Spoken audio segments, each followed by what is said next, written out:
Hi, you're watching Sipping Off the Cuff on Tequila Aficionado Media and YouTube. I am Mike Morales here in San Antonio. That gentleman out there is Rick Levy in San Diego. I keep saying you're out there.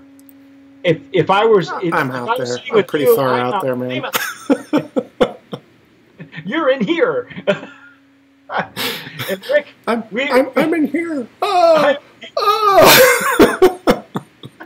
Get out! Get out of the box. Rick.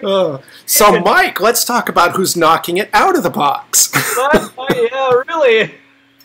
So tonight we've been reviewing. Segue. I'm glad I fed you that line. We've been reviewing the Titanium Tequila line in their handsome new packaging, which we've been going on and on about. That's the old packaging you're looking at. And then we just did the Anejo, and now we've worked our way up to purple. Yeah, it's shine the light on that one. Yeah, all right. Shine it. We've been glorifying these bottles because that's why they were designed the way they are. The new versions are made to be seen at the club on the shelf. Let me get the label pointed there. Oh, what's that doing? Whoa, check it out. It's purple. Wow. Look at that, man. This should play some Prince in the background or something. Oh, yeah. That's Dearly beautiful. beloved, we are gathered here today in this thing called Titanium. Titanium. They have colored the bases now, so each of the expressions has a different color. So you know if you're looking at purple from way out, on the dance floor, you know that that's an extra añejo. You're looking at yellow, it's a reposado. You're looking at that blue, it's a blanco, and if you look at red, that's an añejo. So that way you can pick your favorite color. That's good. It makes a beautiful rainbow. Taste the rainbow. Makes it beautiful. So we're going to pour, tonight we're using the extra añejo.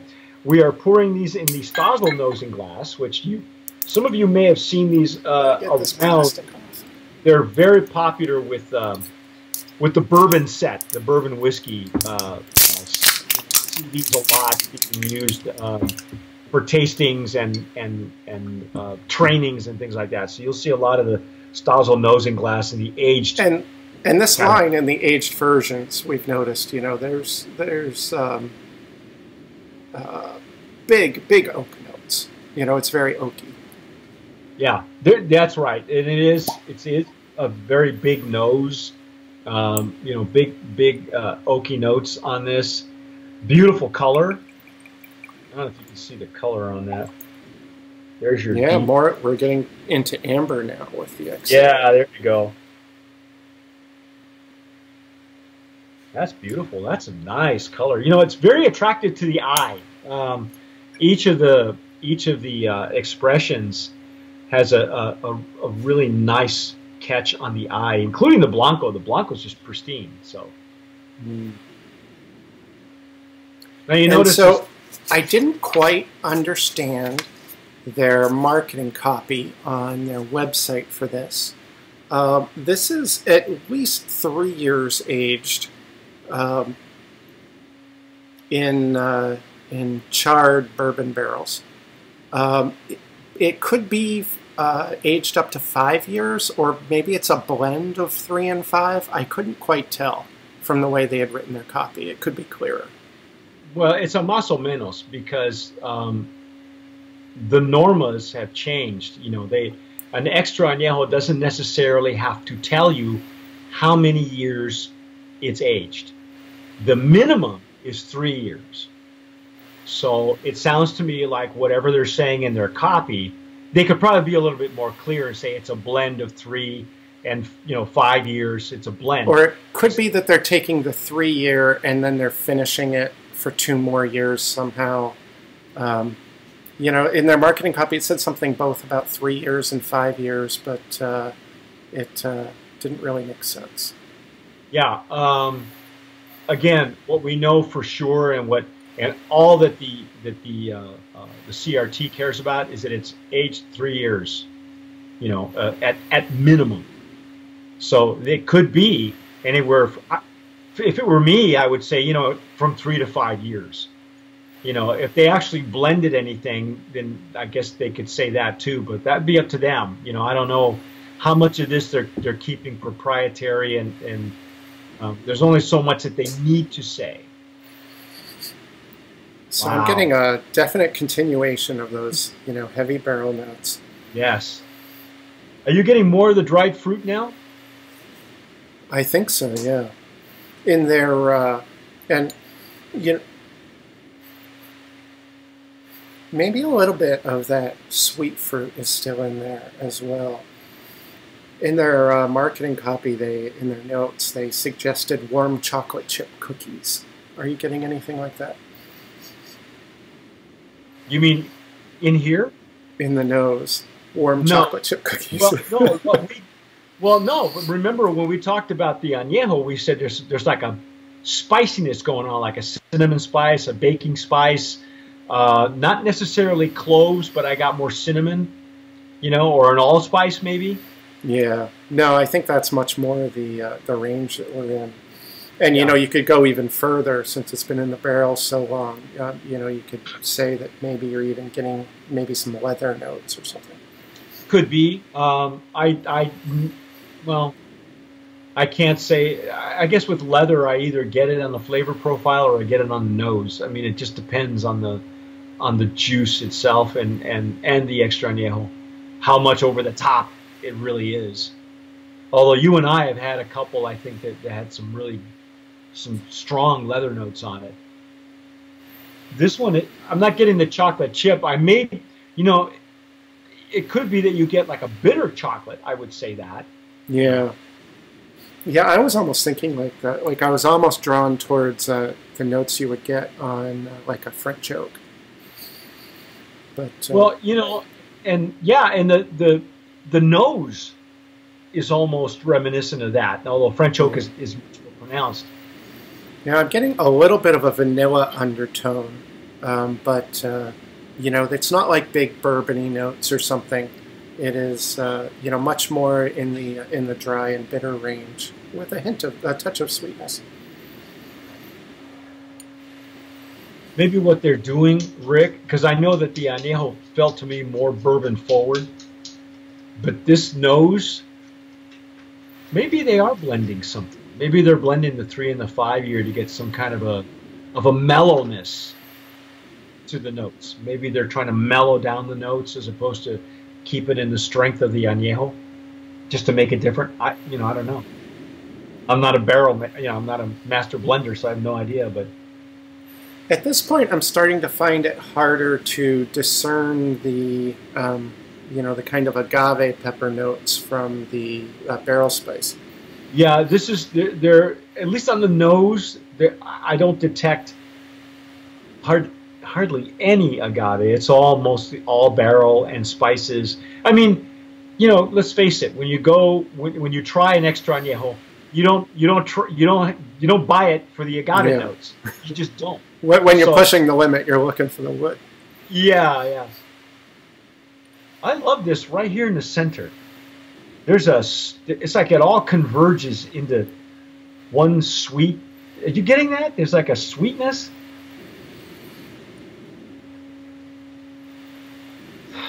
Like you said, a vanilla undertone maybe.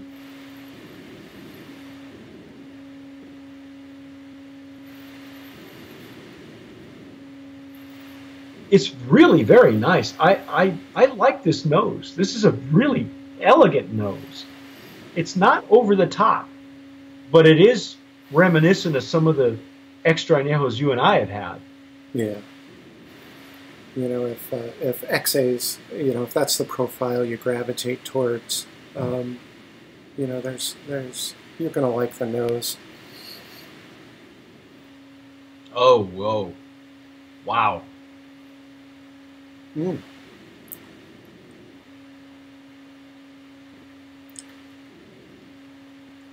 Now, see, that to me was more of an explosion. The spiciness, to me. Yeah, I got, you know, when it initially hit my palate, I got a lot of sweetness. Not cloying sweetness, but, you know, like that sweet dried fruit, you know, a little bit of vanilla. and then, you know, that pepper bloom that we've been talking about. But you're saying it's much more of an explosion. Yeah, to me it felt more like a cinnamony explosion. But you know what else I was getting? I finally figured it out right here. That sweetness is almost like a brown sugar, like a caramelized brown sugar almost, or molasses. That could be, but then we'd be pushing it. But yeah, no, it's not as sweet as molasses. It's not as sweet as molasses. It's kind of like when you're making homemade flan and you kind of burn your sugar a little bit. Maybe like a toasted sugar. Yeah. Mm. This is really nice, Rick. But it's different from the Anejo. It's not what I expected. It's not. It's not. It's not the natural progression, is it? Yeah, it's like a jump to the left.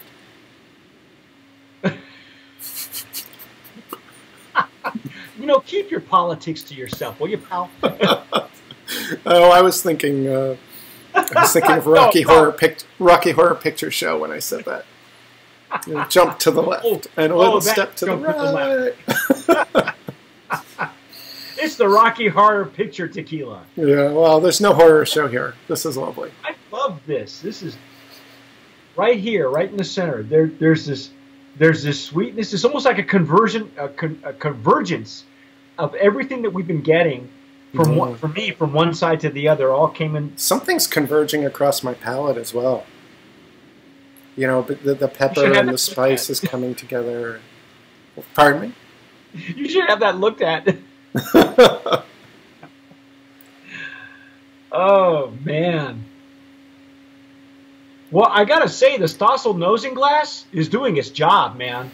This is really great for nosing. I have to say, this design for the thickness of the glass doesn't actually take away from anything. I think it really is helping, especially with the darker spirits like this one. It's just, I'm really enjoying just nosing it right, you know, left, right, and center. Great for the wood notes. Yeah, it's, you know, it's a nice combination of bitter and sweet. You know, they're both subtle. They're not overpowering. It's really well balanced.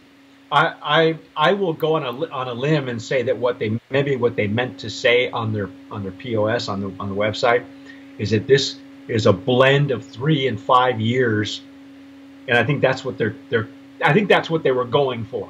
They probably could have explained it a little bit better. We know it's 3 years or more, and it's probably a blend of 3 and 5 year together. Because I really like, you know, it's very well balanced, Rick. I like the balance that they pick, and it's not the natural progression, you know, that you expect coming from the Anejo. I'm really surprised because it's not. It's been a while since I've had this one.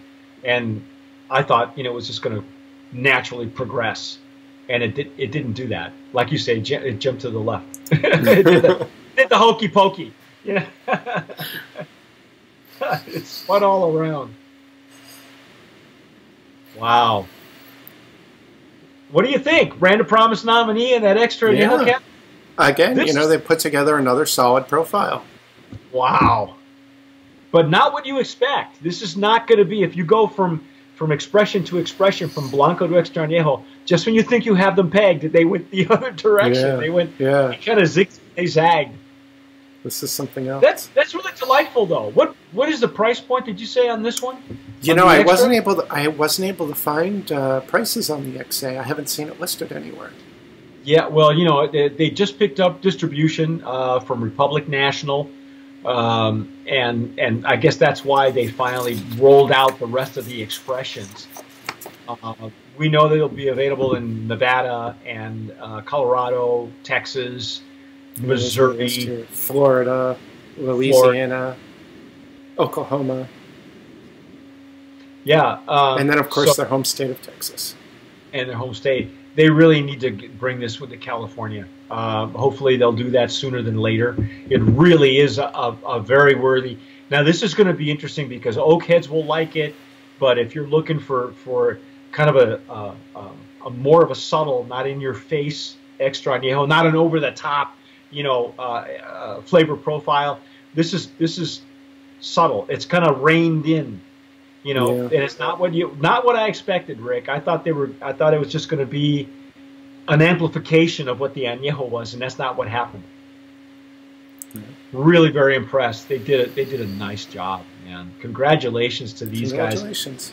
Robert Tiarina and Casey Hartle, the two guys who have been making this thing, making titanium fly. And finally, we laughed because Robert is the owner of a company. I'll just for kicks and giggles. It's Priority One Aviation. It's a worldwide business jet aircraft sales and brokerage firm. Okay, say that real fast 5 times. That's where you go to buy your private jet. That's where I'm going to go get mine. You know, I don't know where you're going to go. You may just get a membership in Marquis Jet, but you know, I'm going to go to these guys because they're local, and that's, you know, I'm sure Robert will sell me an airplane sooner or later, but that explains the flying logo, that their little symbol that they have, and you'll see it periodically throughout the labels. Very nicely done, guys. Congratulations. I'm glad that Rick had a chance to retaste the Blanco with us, because this is the old version of the Blanco that we had. Same juice, same place, same gnome, 1479, which is, oddly enough, as Rick pointed out, Allaire Privé also comes out of that distillery. That was that luxury bottle of tequila. It looks like this oversized club. I mean, literally a club. You could end someone with it. Yeah, well, just with the cap. You know, the cap is a weapon in its own. If you don't have any brass knuckles available, you know, just anyway. But this is a much nicer iteration for these guys. That's our take on titanium tequila. You've been watching Sipping Off the Cuff here on Tequila Aficionado Media, tequilaaficionado.com, YouTube as well, and now you can listen to us on iTunes. You can catch our audio of Rick and me laughing, and some of the other stuff for Alex and me and everybody else around who's doing these. You'll be able to subscribe to those. But if not, if you like video, like most of us, down there, subscribe at the YouTube channel. And like we say here at Tequila Aficionado, tomar sabiamente. Sip wisely.